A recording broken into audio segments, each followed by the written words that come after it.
It was that night on the kitchen floor. I had browned out by myself in my own household that I was like, at 25, like, is this really what I want to be doing for my health? Is this really a way of self-respecting, self-caring, self-loving? Like the answer is no. And we all know that deep down.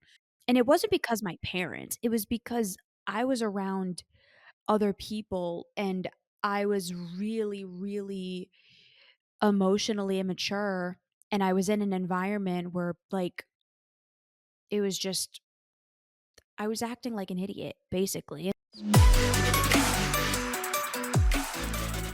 Hey everybody, it's Bianca. And it's Emilia. Welcome back to another episode, y'all.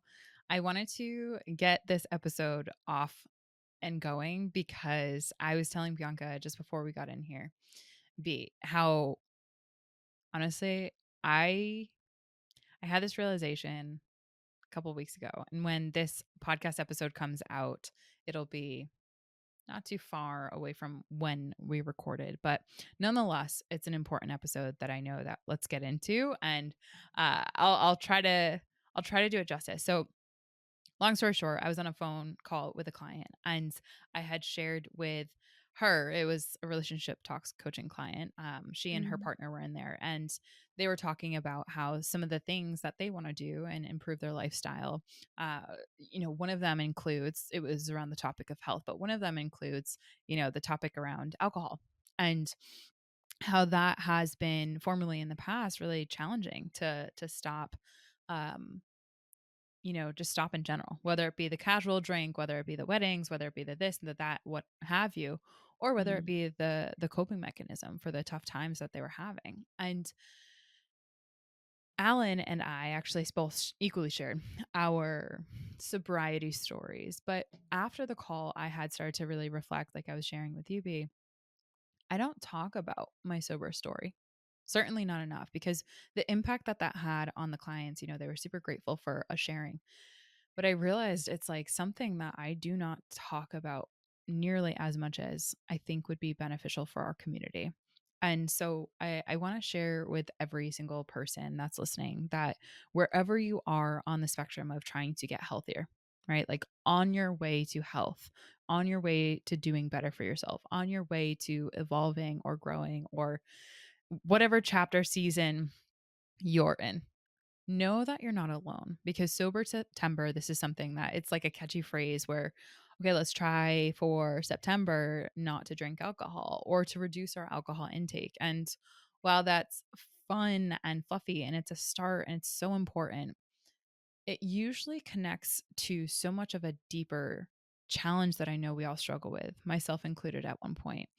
And, I go back to hearing the stories of when I was younger. My dad actually was super open about how the the family from his side had a history of depression and had used alcohol as a coping mechanism. And he was trying to be really forthcoming about that and trying to make sure that we had conversation around that stuff as best as he could because in family history, right? What served someone at one point ends up impacting the generations to follow, right? So if you had depression and maybe you coped with alcohol, those coping mechanisms get passed down from generation to generation unless someone has the courage to really start to break that cycle and say, hey, this is a problem. So I grew up with that narrative be of like, this alcohol is bad, alcohol is not good, alcohol can destroy lives, alcohol XYZ. But when you're a teenager and you are in your rebel phase, it is like, screw that narrative because you really don't understand the impact. And so, long story short, to get us started and where my sobriety story really started was actually in the downfall. So when I was 13 years old, alcohol started coming into my life. So I was really young. Cognitively, that's like a really not beneficial stage to really have alcohol come into your life, right? I hung out with people that encourage that rebel behavior. Really don't listen to the stories that mom and dad say. Mom and dad are trying to assert authority over you. And so that just kind of continued to spiral, especially when you were able to experience and when I was able to experience the self-numbing and the lackadaisical experiences that when you have big feels and you don't necessarily have a family that knows how to talk about those big feels and those big experiences, alcohol is a very easy turn towards. And fast forward, through my teens, through my early 20s, alcohol became a part of life, especially in the social sphere. Like going to bars, hanging out with friends, um, barbecues, family gatherings. It was just something that was always there, right? But to experience the journey of seeing how, from this standpoint, now I kind of just try to figure out how many days sober I am and or how many years it's been. It's always almost been 5 years sober. So from this standpoint, looking back and realizing like, wow, all the poor choices that I've made for my health, really, they were poor choices. And I think that it takes a lot of courage to acknowledge that, while also holding the duality of we try to do the best that we can with the information that we have. And of course, when our systems are trying and gripping at processing through really big emotions and really tough times, we're going to go to the path of least resistance, especially if we have a social group that doesn't see anything wrong with it. So you had shared with me, B, you're like, make sure that you talk about the sloppy parts. Make sure you talk about how it's not an easy, funsy road. And a specific memory came to mind, and I have equal part of Uh, not shame, but definitely guilt. Yeah. And when I look back at past Emilia, I'm like, damn, come on, you are so much better than this. Um, so funny, but really important to talk about. Oh. I remember there were certain times to where it would be I would drink a little bit more than I needed to, right, to get that little buzz, and to where at one point in college there was like the roly poly of the ankles when you're wearing heels and your ankles just start to roll because you're just like you start to become a noodle. Tell me you don't know what that feels like. It's like falling gets kind of fun after a little while. And that's so bad because that's not like, think about how much you were running away, or past Amelia was running away and escaping her problems through alcohol as a vessel and not really honoring her health, right? Past Amelia didn't really understand how alcohol is literally toxic. It is a poison and it kills you. It reduces the telomeres, which are the ends of your DNA that help to increase your longevity. That we didn't know, right? But I always wonder, if I had known that, would I had made the same choices? The answer is no. And I think that that's the powerful lesson through all of this. Whether it was the rolling of the ankles when I was younger, right? Almost 30. So it's like, it wasn't too far away, right? But here's the thing, would I have made the same choice? And for every single person who's doing sober September, I think what is the light at the end of this tunnel is I'm really grateful that I had the moment for myself to really stop being okay with my own mediocrity, my own poor choices, my own, I would say, poor coping skills of the big feels. Go ahead, you have something. I am not someone who believes that we do better when we know better. Mm, Now, here's why. Every person knows that alcohol is bad for you. yeah. It like you could to I mm, you back then being who you are now probably would have be able to stop yourself from doing it, right? But like if you go buy a pack of cigarettes nowadays, there is literally, and the only reason I know this is because my mom smokes. There's a Mm. massive label on the front that says smoking kills. It doesn't deter anybody from buying them. Like Mm. they've actually done studies to show that like if you put like a picture of like decrepit lungs Oh, yeah. They do this on in the the back. UK, literally where they sell them. Yeah, Not on do the you know back of that that them, doesn't but in the no, showcase. you know that that doesn't do anything? It actually makes people smoke more because their anxiety system increases And what Mm. they do to cope with that is their maladaptive or their harmful coping skill, which is smoking. So I don't believe that people don't know that drinking is bad for you. I think that Mhm. people don't have other means of coping, and it's so socially acceptable. Like the fact that you and I were just joke laughing a couple of minutes ago about how sloppy you used to be. There's a Literally. nostalgia aspect of it of like, "Ha ha ha, remember when you got so drunk and this, and this happened?" It's like it's very ingrained in the culture. It's Yeah. very ingrained in how we are as human beings to want to socially relate to other people and to do things that bring us close with others and to numb out and to let go and to be free and to have things that allow us to do that, and alcohol is a huge proponent of that. Like growing up, my Mm. parents did not care if I drank. Like Yeah. I was given alcohol at a young age, but it was controlled. Here's the thing, I only got sloppy a couple of times.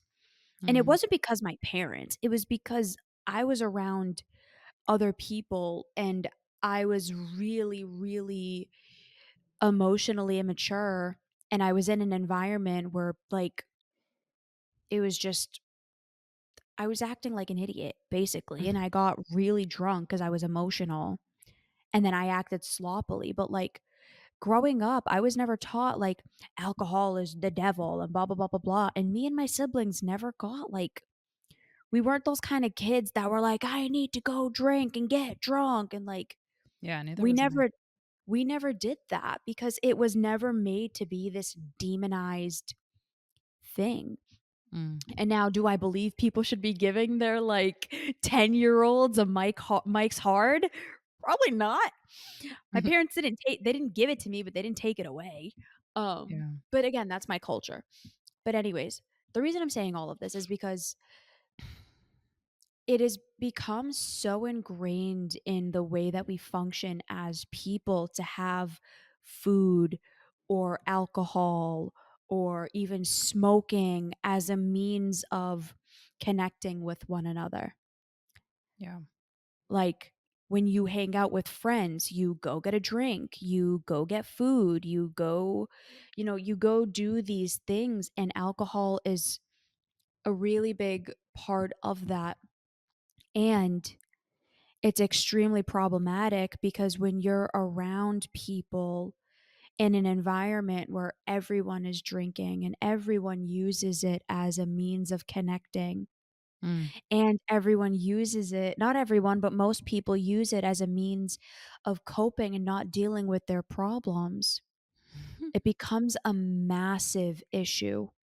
It becomes a really big problem that you don't know and you don't learn how to deal with your issues because you're relying on this thing knowing how bad it is for you. But drinking is fun and you get to go out with the girls or go out with the boys and have a good time and haha, we got so drunk last night. And like it's the It's the narrative around stories. that. And like, Yeah. yeah, there's such a story element to it. I'm not going to sit here and demonize anyone who drinks. Like, you are an autonomous human being. We all have free will. If that is your choice, that is your choice. Here's my one question to you. Are you using alcohol as a means to cope? Because a lot of people don't think they're an alcoholic because they're only having one drink. But when you come home at the end of the night, do you have to have that drink in Mm. order to wind down? Do you have to have a bottle? Do you have to, do that thing in order to be able to wind down and relax at the end of a night? If it is, that is addiction, Hmm. I would. and Mm. it's Yeah. problematic. Sorry. No, I apologize. I interrupted you. I would actually reframe, not just are you, because it's not necessarily just a yes or no. I believe it's a spectrum. And I believe that we don't have the education or the verbiage in from this lens to really understand to what degree are we leveraging alcohol, right? It could be any substance, even people to that extent, right? Like, what degree are we using this substance or this vessel as a way to cope? One of the things that, the narrative, all the memories, all the drunken memories that you have with all these friends and people and whatnot, there's like that nostalgia aspect. For me, what was so interesting in hindsight when I was sharing kind of my capstone of drinking story with this client was really in understanding I was someone who always wanted to connect at a deep, deep emotional level. Deep. I love deep What? talks. I know, wild. I You? love deep talks. I love talking about like the emotional aspect. And, it's so fascinating because if you were to ask family, like they'd be like, what? No, I've never, I don't know if that's really true about you. It's like, well, interesting you say that because alcohol was always that bridge. I remember Mm. when people started drinking, they would actually want to go near the conversations that I craved all the time, but 'Cause nobody never can do had. it sober. No one can do it sober, and that's one of the things in hindsight that's so obvious for me, and I remember that specific night, it was, like, in celebration for my 25th birthday, where it was what was so meaningful about that alcohol brought, it was the vessel, was that a beautiful special moment, right, in theory, at the surface level of, like, me and my siblings being actually connected, being actually able to talk about real stuff, being actually able to be vulnerable with one another, being actually able to talk about and cry together. That moment, it was like there was a part of me that I would've, like that's why I had drunk because I wanted people to be vulnerable with. I wanted desperately to have deep conversations. I deeply wanted to hear people's innermost thoughts and feelings and what their life is. And I realized like in hindsight, like all we do as human beings, so many of us just engage on the surface level all the freaking time. We mask up, we put masks on, we go out into the world and we don't actually share who we are, especially with the people that we're quote unquote living with or closest to in proximity. You can grow up with the same like in the same exact household with the same two parents and have wildly different experiences because of the degree that you have been taught to make emotions socially acceptable, to the degree that you feel capable of expressing vulnerability. That has been the biggest challenge that I've seen, especially now behind the scenes, helping people through Yeah. these aspects of mental health. It's like you can you can live in the same household with someone, but to the question that I've been asked, do you really know someone? It only comes down to if you're asking the right 100%. questions. And when you're under liquid courage, maybe that's when those conversations go. And so like that it was that night on the kitchen floor, I had browned out by myself in my own household that I was like at 25 like is this really what I want to be doing for my health? Is this really a way of self-respecting, self-caring, self-loving?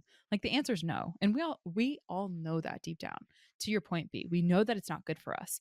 But why do we keep doing why do we continue? Because at the deepest root core level, there's a need that's being met as we use it. And that's what I want to have this dialogue really sink into is that it doesn't necessarily make it okay. But Yeah. what sober September is for most people is so much deeper than we want to have a dialogue around it. Do Yeah. we really feel like we are capable of asking for the needs that we so desperately have? For example, for me, a need that I have is deep conversations. Bianca, you and I had a deep conversation earlier today before we started to do Out of the Mud stuff. Whew, the degree of fulfilling that was to have another deep Same. conversation with another woman, right? Like that is a freaking need of mine. And to not be able to access that so quickly because so many people are just so constantly trying to self protect and not be in the emotional throngs and the depths of their experience and not try to put language to it and just try to put this facade on from Monday to Friday and then go frolic on the weekends and use alcohol as a vessel, alcohol or another substance to frolic. And really, what I mean by that, I half love that joking, word. but half not, of like actually kind of quote unquote letting loose. Like, why is there such an uptightness in this world, right? Like, we know why. Do we have the courage to actually just talk about it? And do we have the courage, like my client who I was on the phone with, of actually hearing people's stories and then reflecting on our own and saying, Do I want to choose differently? I know that it's not good for me. I've always known that. I've always wanted to make a change. Is now that time? I hope that this conversation, at the very least, helps to have our listeners consider that. Is now that time for you? If not now, when? That's the question that I had to ask myself when I was hungover, when I literally almost had to have my stomach pumped, when I was in a corner being like, what have I done to myself? And more Mm. importantly, like, how did I let it get here? How did I let this very, very essence of my soul get slowly ripped away by all of these unfulfilling engagements that I've had with people over time, to where I feel as though I've needed something else to really be my true self, right? It's not even just that though, like, it's that, but it's also, to your point, most other people can not tolerate any stretch of vulnerability and intimacy and emotional depth. I had Yeah. a conversation with someone, um, not that long ago, that literally said, all of these deep conversations make me so anxious. Like, I don't want to talk to you because all you ever want to do is have deep conversation. And Mm. it gives me anxiety. Yeah, I've And had I'm that like, too. like, you don't, what are we going to talk about then? Like, Seriously. what do you want to talk about? And like, I understand there's so many other things to talk about, but the thing for me was, this person also can only get vulnerable when they're drunk. Like, Right. there's a running joke with me and the other people associated with this person that they're only nice when they're drunk. Mm. They're only nice to people when they're drunk, Yeah. because they actually allow themselves to be vulnerable and to be open and to let the guard and the shield down. Mm. We're all numbing. We are walking zombies. We are walking shells of ourselves, unable to really intimately connect with one another, because deep down, we're all terrified of each other.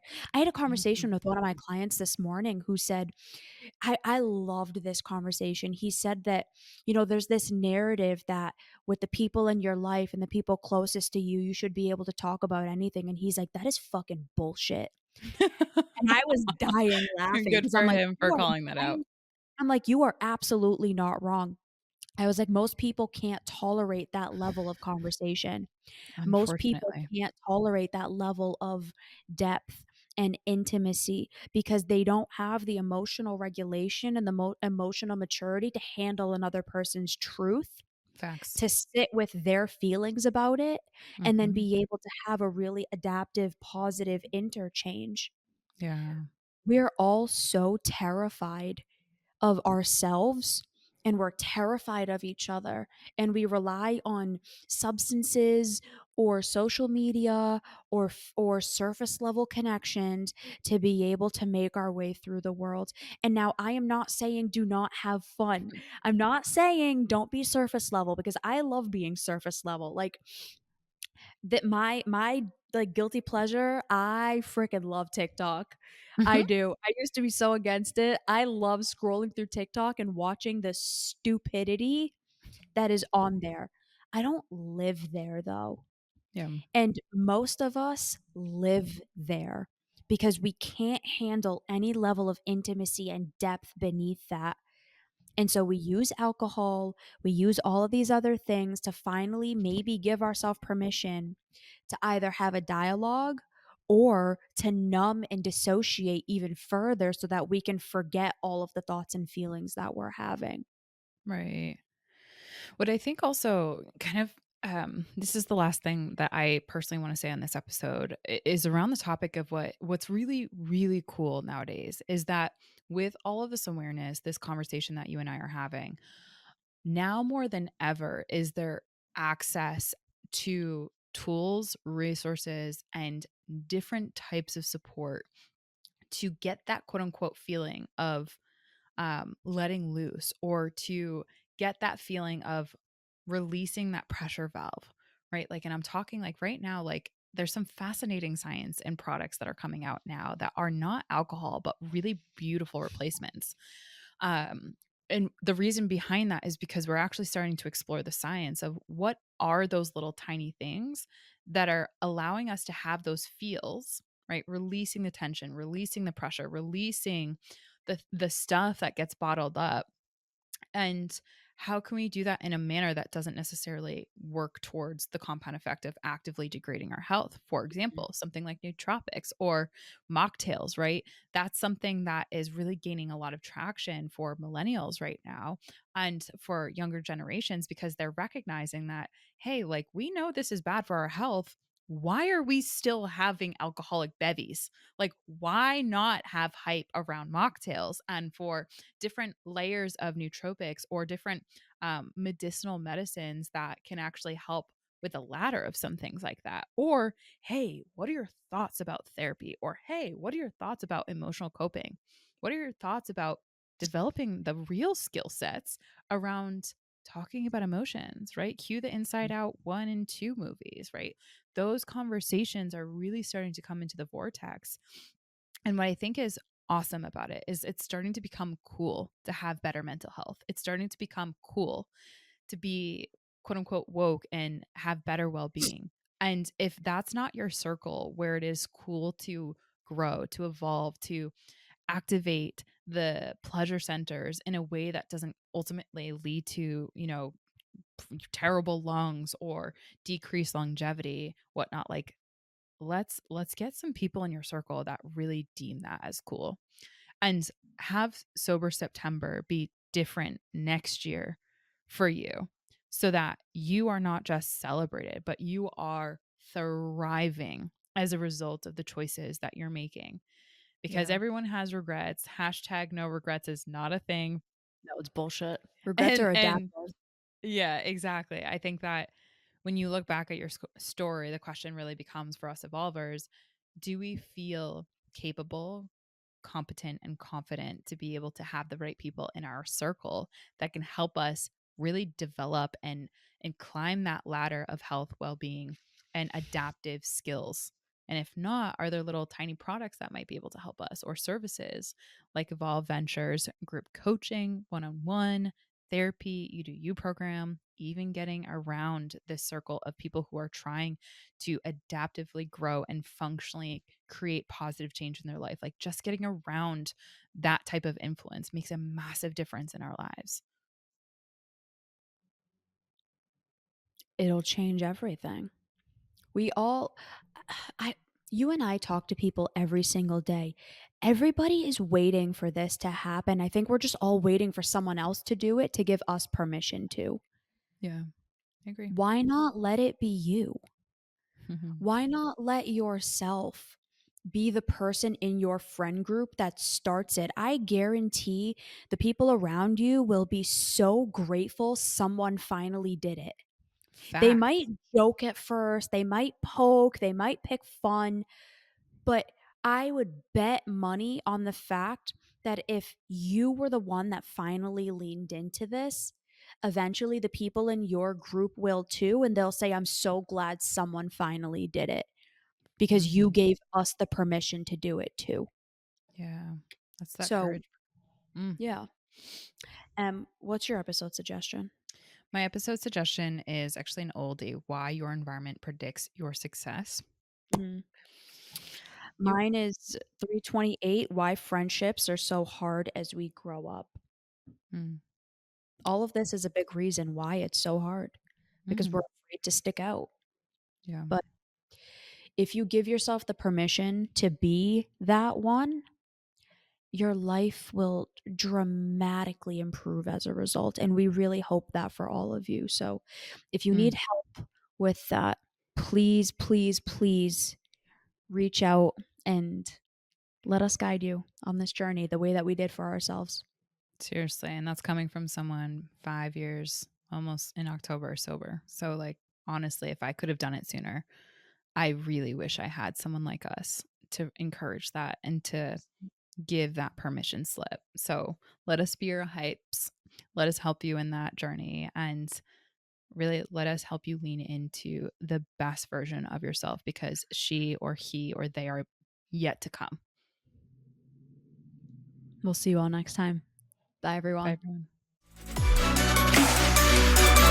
everyone.